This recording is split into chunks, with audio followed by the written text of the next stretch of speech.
By 1-1 draw against Ballymena United. Just give us your thoughts. Yeah, listen, we set out tonight hoping that we would win the game. We prepared well this week. We haven't won it, but like I said, the players after we finished, we didn't lose it. It's one night that we didn't lose. People will overestimate the need for us to win tonight's game, to close the gaps and to do all that because it was Ballymena. It was hugely important that we didn't lose tonight's game. 6 points with a game in hand is still a gap that we're confident that we can close and disappear. It would have been nice to do it tonight, but we didn't. When we went one down, the fear always is that we'll do the Newry of old, which is just collapse and the game get away from us. We didn't do that, which was important. It was important for us to not just give in. It was good that we got the goal back so quickly after we conceded.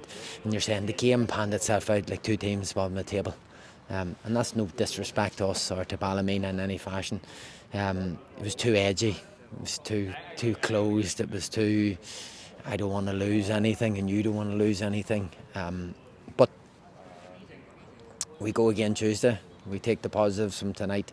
And there is positives. We look at the team and you've heard me talk about confidence inside the group from start to where we are now. It's not as high as we'd like, but you know, when you have so many defeats and you need so many wins, the middle gap there is performances being stronger and picking up points. And tonight we picked up a point, and we can't shy away from that because people will run the point down as if because it was against Ballymena. If it had been Linfield here tonight, you'd been saying it was a brilliant point. But it doesn't matter, a point's a point regardless of what team you pick it off. So I think we need to just stay focused on not the negatives of what we did or didn't do tonight, but the positives of the game, where the players are, be realistic with them in terms of where we've come from and where we still need to go, which is the important thing, and then concentrate on what we can build on for Tuesday night, which is our game in hand. And if we win the game Tuesday night, we come away with 4 points in 3 or 4 days, and the gap closes to 3 points. Now, if somebody had told you that 2 weeks ago, you would have taken their arm off for it.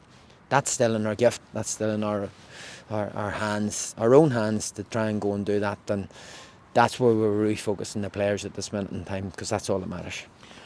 In terms of Ballymena's goals, seem to probably spark us into life a wee bit. And as you touched on, got the goal back very quickly. But you know, I know you don't want to focus on any negatives, but in terms of, is it me disappointing that up until that point, until they scored, we sort of hadn't gone through the gears to an extent? We huffed and puffed. There's no doubt about that. But up until that point, we had something to lose.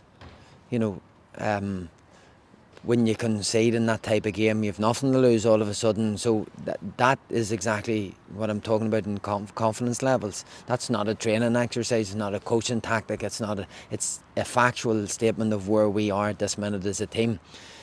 You know, people will sit and stand and they'll say, oh, we should attack, and then same people will criticise us for conceding 4 or 5 goals.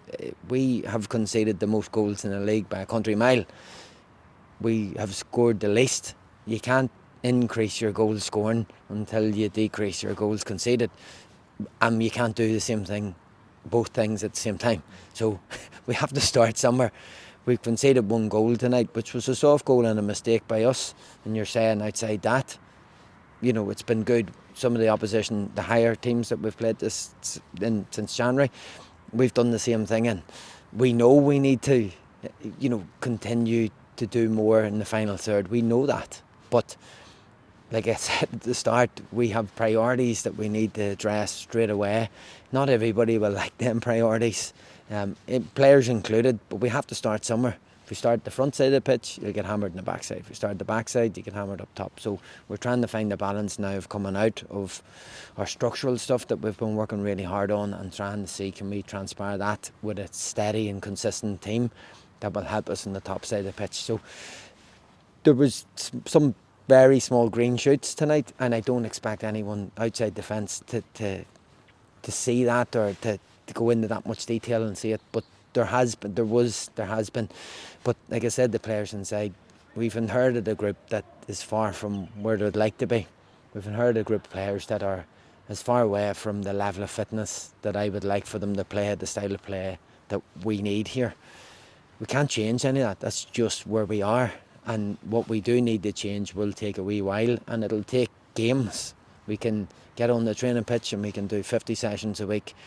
Game time and actual competitive scenarios is where we will learn the most, and where we will build our match fitness, our sharpness, our cohesion in terms of how we're played. Tonight we had forced changes. We had forced changes to 11, we had forced changes after 10 minutes, and then we had more changes further on. And you're saying that's not ideal. You know, you would like to be making changes by choice. Tonight that was taken out of our hands a wee bit, but the changes had an impact when they come on. They done well. Players that were on the field done well, and there is positives. But we don't have time to stand here and talk about them all day. Just like we'll not talk about the negatives either.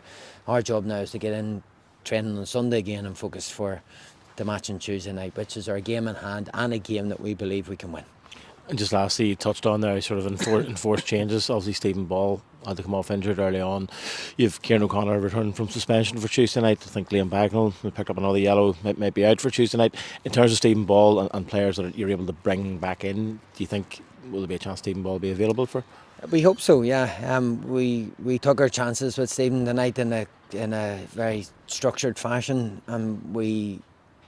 He pulled up last night in training. Tonight we thought we had him at the point where he was strong enough for us to risk. We've done that, and he didn't last long, but it was a precautionary change because he felt uncomfortable.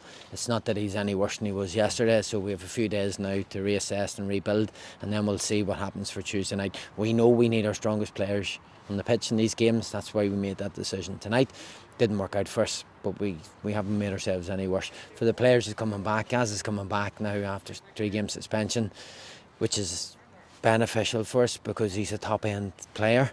And I think Georgie's suspended for Tuesday night. Bags is okay for now. And so it's 1 in, 1 out. The squad's still strong. We still have enough players to deal with it. But again, what we're looking for is probably a starting 11 very similar for the next 3 or 4 games, so that we can build that sort of connection and flow that we would like to see. But we haven't been dealt them cards just yet, and hopefully in the next few weeks we will.